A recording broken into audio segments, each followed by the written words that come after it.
I'm Linda Jacobson, and I've been hired as a writer and editor at USC for the the Building Capacity Project. And I've been an education journalist for many years, and have written about all different school-related issues. And this is sort of a new area for me to write about. So, is this your first time writing about military-connected children?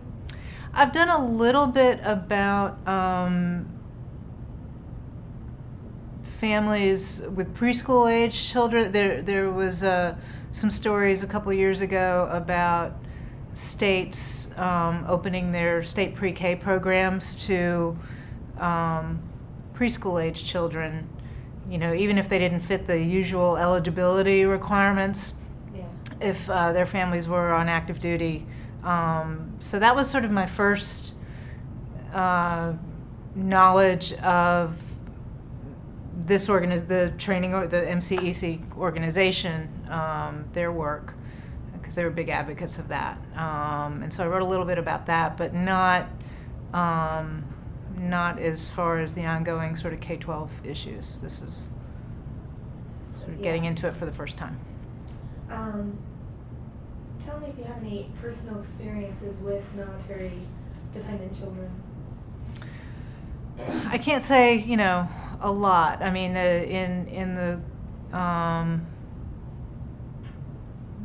mean, I didn't, grow up near a base or, anything like that. Yeah. So if I did, I wouldn't have known, What do you think would be some of the challenges or advantages that military dependents have? Advantages, just being much more knowledgeable about sort of the, outside world, bigger perspective, on life because of living different places. Yeah.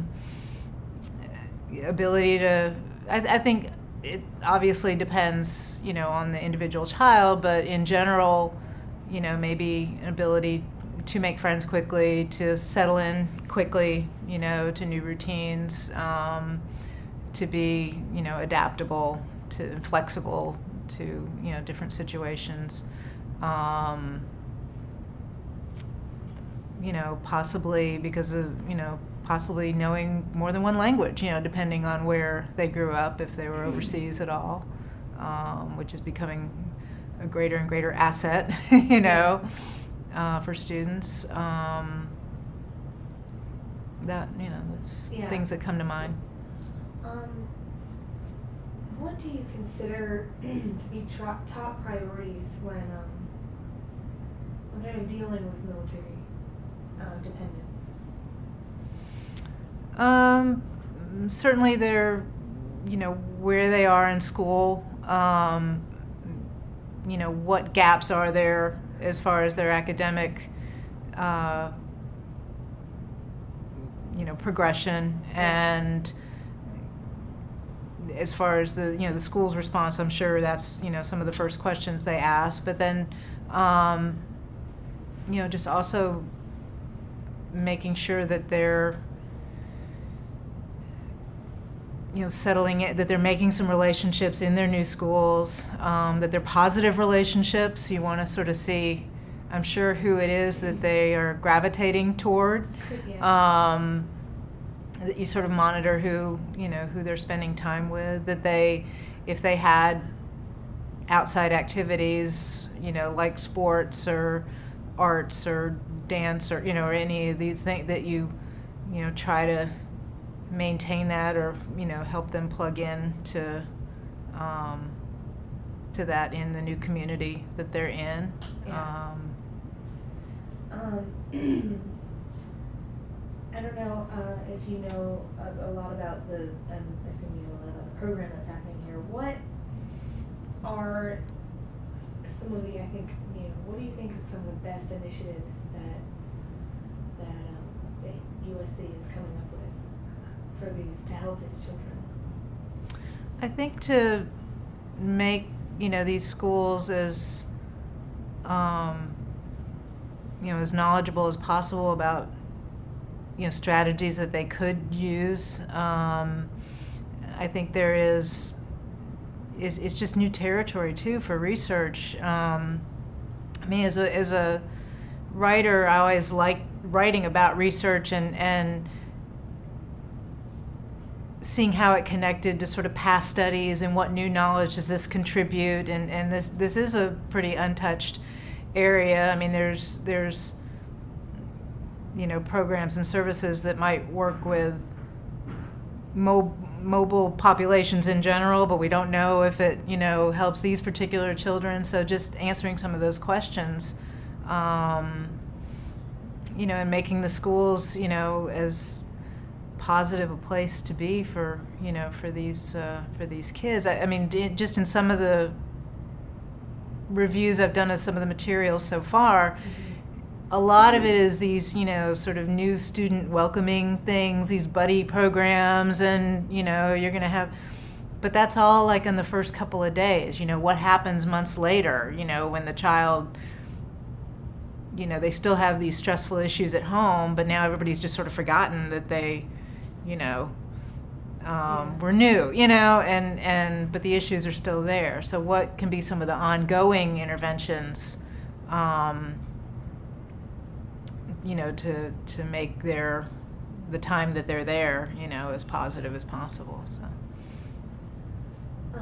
What, if you have any experience or understanding of how the public education has responded to dealing with military connected children?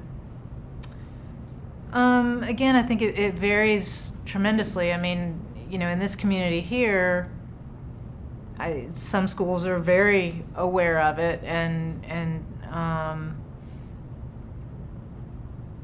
try to respect those families and reach out to those families and understand the unique situations.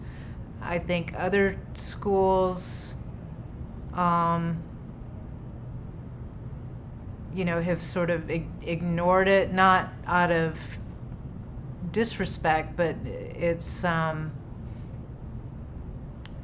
they sort of pretend like it's not there, but I think it's out of a motivation of trying to, that normalcy, they want to pretend like, oh, everything's normal, this is just,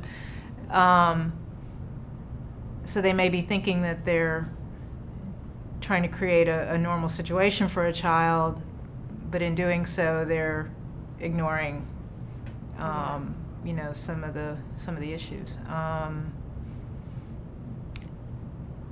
I think there are lessons that can be learned from if you have a lot of foster kids in your school, or just highly mobile in general, that what can be learned that this is just another area that needs to be considered, why a family might be on the go a lot. So I have two more questions. One, how do you, or do you hope, what do you hope that these students and interns take out of this, or take away from this workshop and this weekend program?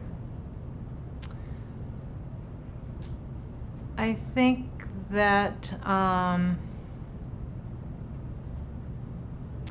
that there needs to be, I don't know, I mean, I'm not an expert on it, I'm usually the observer, I'm usually the one asking the question.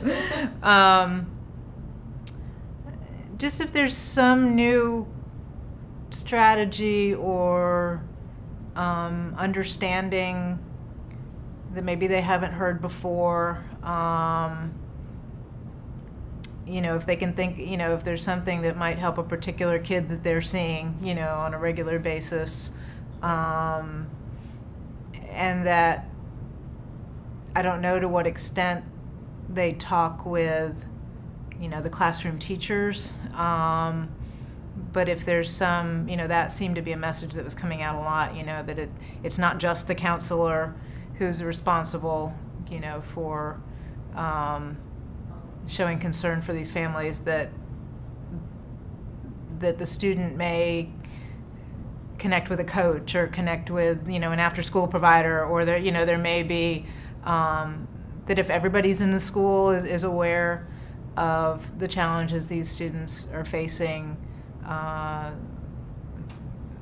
it would create, a better environment. And then, what are some of the policies that need to be considered? I know there was a school board member there. What are some of the policies that need to be considered, as far as records and, making things smoother for families? Just the enrollment process, can be daunting, and if you have more than one child at different age levels or whatever, just trying to make that as easy for a family as possible. I guess my last question. Okay.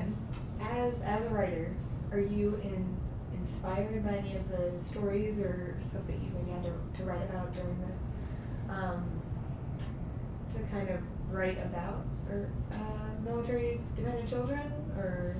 Well, I'll be writing about it anyway, because that's my. But yeah, no, definitely. There's, I'm trying to think of it as, I'm used to having to go to conferences and go back and write a story on deadline, out of one day, So this is sort of a different experience where I'm going to be taking all this in and seeing how to best portray this over the long term. So, but yeah, for me, it was really just hearing, some of the experiences, some of the vocabulary that goes with this population, to get, more, educated on, the audience I'm going to be writing for, and I think. There's some fantastic stories there, and that's some of what we want to do, is find out what these USC students are doing in the schools that they're working in, and what are some of the successful projects that they're involved in, and then we can portray those a little bit in the work that we do. So.